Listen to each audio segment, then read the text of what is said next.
Welcome back to ആർക്കാനെക്സ്. So മക്കളെ, model എക്സാമിന് എങ്ങനെ പഠിക്കണം? കാരണം ലാബ് എക്സാം കഴിഞ്ഞു, ഇനി കൺഫ്യൂഷനിലായിരിക്കും. വളരെ കുറച്ച് ദിവസങ്ങൾ മാത്രമാണ് ഇവരുടെ മുന്നിൽ, അല്ലേ? അതായത് മുഴുവൻ ചാപ്റ്ററും പഠിച്ചു തീരാൻ പറ്റുന്നില്ലെങ്കിൽ ചെറിയ ചെറിയ ഓപ്ഷൻസ് ഞങ്ങൾ പറഞ്ഞു തരാം. 100% നിങ്ങൾ യൂസ് ചെയ്യേണ്ട, വേണ്ടവർ മാത്രം ഉപയോഗിക്കാം. മക്കളെ, ഇത് പബ്ലിക് എക്സാമിന് എടുക്കണ്ട.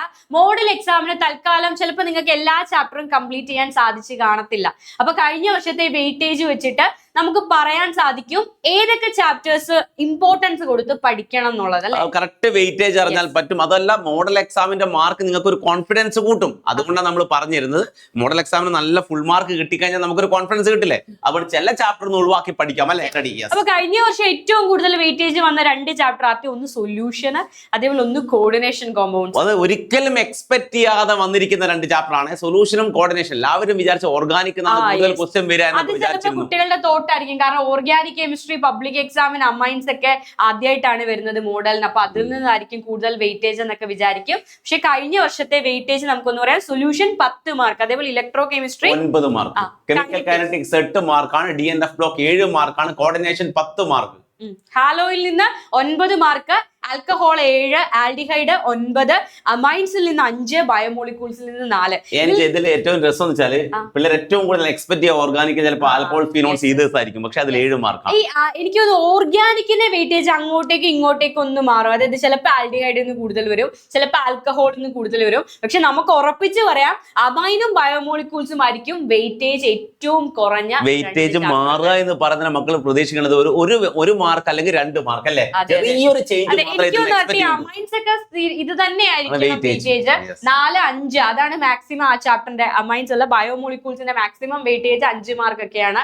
അപ്പൊ നിങ്ങൾ മനസ്സിലാക്കേണ്ടത് ശരിക്കും 78 മാർക്കിനുള്ള ചോയ്സ് ഉൾപ്പെടെ 78 മാർക്കിനുള്ള ചോദ്യങ്ങള് ക്വസ്റ്റ്യൻ പേപ്പറിൽ കാണും. 60 മാർക്കേ നിനക്ക് വാങ്ങേണ്ടതുള്ളൂ. 60 മാർക്കേ വാങ്ങേണ്ടതുള്ളൂ. 60 മാർക്ക് വാങ്ങിയാൽ തന്നെ നമുക്ക് ഫുൾ മാർക്കാണ്. മൊത്തം 78 മാർക്കിന്റെ ചോദ്യങ്ങൾ വരും. അപ്പൊ 18 മാർക്ക്, അതായത് ഈ അമൈൻസും ബയോമോളിക്യൂൾസും അതിന്റെ കൂടെ തന്നെ വേറെ ഏതെങ്കിലും ഒരു ചാപ്റ്ററോട് സ്കിപ്പ് ചെയ്താൽ പോലും ഫുൾ മാർക്കിലേക്ക് നമുക്ക് എത്താം.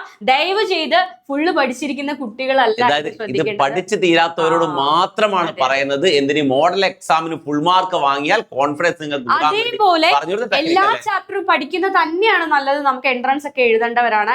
പക്ഷെ നിങ്ങൾ ആദ്യം വെയിറ്റേജ് കൊടുത്ത് പഠിക്കേണ്ട ചാപ്റ്ററുകൾ ഈ അമൈൻസും ബയോമോളിക്യൂൾസും അല്ല. എല്ലാം പഠിച്ചു കഴിഞ്ഞതിന് ശേഷം ഈ 2 ചാപ്റ്റർ, അതുപോലെ ഒരുപാട് ടൈം ഈ ചാപ്റ്ററിന് വേണ്ടി സ്പെൻഡ് ചെയ്യരുത്. അതാണ് ഏറ്റവും ഇമ്പോർട്ടന്റ് ആയിട്ടുള്ള. അതാണ് നമ്മൾ കാര്യമായിട്ട് പറയുന്ന ഒരു കാര്യം. അത് തന്നെയാണ് മുഴുവൻ പഠിച്ചു തീർന്ന് ഓരോന്നും പഠിച്ചു തീർന്ന സമയം നിങ്ങൾ കറക്റ്റ് ആയിട്ട് ഈ ഏത് ചാപ്റ്ററാണ് വെയിറ്റ് ചെയ്ത് നോക്കി അത് ആദ്യം പഠിച്ച് ലാസ്റ്റിലേക്ക് എത്തി. ഇത് പഠിക്കേണ്ടെന്നല്ല ഞങ്ങൾ പറയുന്നത്. എനിക്കൊന്ന് ഈ ബയോ അവസാനം എടുത്താൽ ഒരിക്കലും നിങ്ങൾക്ക് പഠിക്കാൻ തോന്നത്തില്ല. ഒരുപാട് തിയറി ഉണ്ട് അതിനകത്ത്. അപ്പൊ ദിവസം ഒരു പേജെങ്കിലും അതിന്റെ പഠിച്ചു വെക്കുക. ഇപ്പൊ ഒരു ദിവസം എൻസൈം പഠിക്കുക, അടുത്ത ദിവസം വൈറ്റമിൻസ് പഠിക്കുക, 2 ദിവസം പ്രോട്ടീൻസ് പഠിക്കുക. അങ്ങനെയാണെങ്കിൽ ആ ചാപ്റ്റർ ഒന്ന് ഇഷ്ടത്തോടെ പഠിക്കാൻ പറ്റും. തലേ ദിവസം ഒരിക്കലും പഠിക്കാം. അതിൽ സ്ട്രക്ചറൽ ഇല്ലുസ്ട്രേഷൻ തന്നെയാണ് കാര്യമായിട്ട്. ഗ്ലൂക്കോസിന്റെ ഒക്കെ സ്ട്രക്ചറൽ ഇല്ലുസ്ട്രേഷൻ കാര്യമായിട്ട് ചോദിക്കാറ് ടോപ്പിക് ആണ്. അപ്പൊ മക്കളെ ഏറ്റവും ആദ്യം ബാക്കി ചാപ്റ്റേഴ്സ് പഠിച്ചതിന് ശേഷം അമൈൻസും ബയോ എടുക്കുക. ചെറിയ ചാപ്റ്റർ ആണ്, കുറച്ച് സമയം മതി. പ്രയോറിറ്റി ബേസ് ഒന്ന് പറഞ്ഞിരുന്നു മാത്രം. ഒരിക്കലും സ്കിപ്പ് ചെയ്യാൻ ഞങ്ങൾ പറയില്ല. അത് നല്ലൊരു ഓപ്ഷൻ ആണ് ഞങ്ങൾ പറയുന്നില്ല. പ്രയോറിറ്റി ബേസിൽ പഠിക്കുക. സമയം കിട്ടില്ല, ഞങ്ങൾക്കറിയാം. പ്രാക്ടിക്കൽ സമയം ഇല്ലാത്ത കുഞ്ഞുങ്ങൾക്ക് പ്രാക്ടിക്കൽ കഴിഞ്ഞത് കൊണ്ടാണ് പറയുന്നത്. ഗ്യാപ്പ് തീരെ കുറവാണ്. അപ്പൊ ഒഴിവാക്കണമെങ്കിൽ ഈ 2 ചാപ്റ്റേഴ്സ് നിങ്ങൾക്ക് ഒഴിവാക്കാം. പിന്നെ വേറൊരു കാര്യം നല്ലത് 9 മണി മുതൽ 9 മണി വരെയൊക്കെ ലൈവ് നമ്മൾ കറക്റ്റ് ആയിട്ട് പ്രൊഡ്യൂസ് ചെയ്ത് കൊടുക്കുന്നുണ്ട്, അല്ലെ? ഓർഗാനിക്കിന്റെ കംപ്ലീറ്റ് ലൈവ് ഉണ്ടായിരിക്കും, ന്യൂമറിക്കൽസിന്റെ ലൈവ് ഉണ്ടായിരിക്കും. മക്കളെ NCERT ബേസ് ചെയ്ത ലൈവ് ക്ലാസ്സുകളും മാരത്തോൺ ക്ലാസ്സുകളും ഒക്കെ ഉണ്ട്. അപ്പൊ അവിടേക്ക് എത്തുക. റെഡി. അപ്പൊ ബൈ.